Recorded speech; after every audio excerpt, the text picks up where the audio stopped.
In 2006, Stephen Harper won an election. Steve gets the election. Steve wins a minority government. Steve makes a law to have an election once every 4 years. Steve breaks the law and has an election. And Steve gets another minority government. Okay, here's the question about that. During this election, it cost $300 million. And we have another minority government. Now, I know there were a few changes. Now, the Liberals lost most of the seats in their party. The NDP gained some, and I don't think there's any change in the Bloc québécois. And the Conservatives gained some seats as well, but it wasn't enough to make a majority government at all. So here's my question.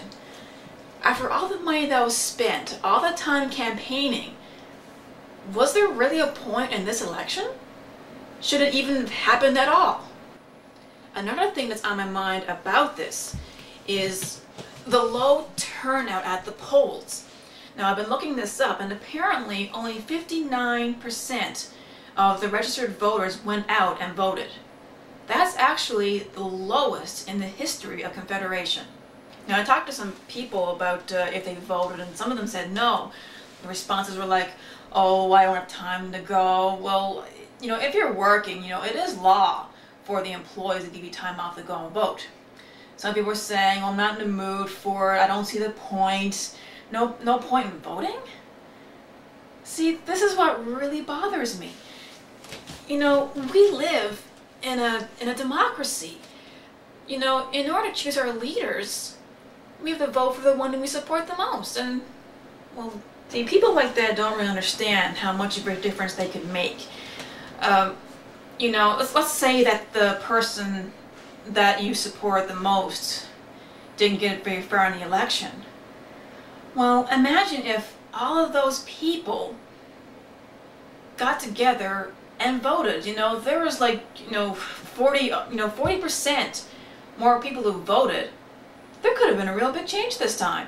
The Conservatives could have gotten a majority government. The Liberals could have gotten a minority or possibly majority government. The NDP could have been the official opposition. Who knows?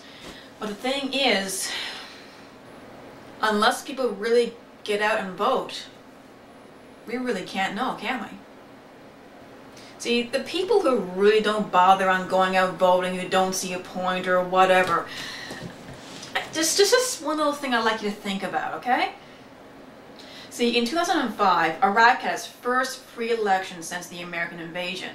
Now, the Taliban didn't like that, obviously. They said that, we'll blow you up, we'll shoot you, we'll kill anyone who lines up at those polls. But guess what? Over 70% of the registered voters showed up. They all lined up outside the polls, waiting to cast their ballot. They did this knowing that at any time they could have been fired upon, blown up, anything. Men and women both had equal opportunity to vote, and after they were done casting their ballot, they would wave their inked finger proudly, showing that they voted.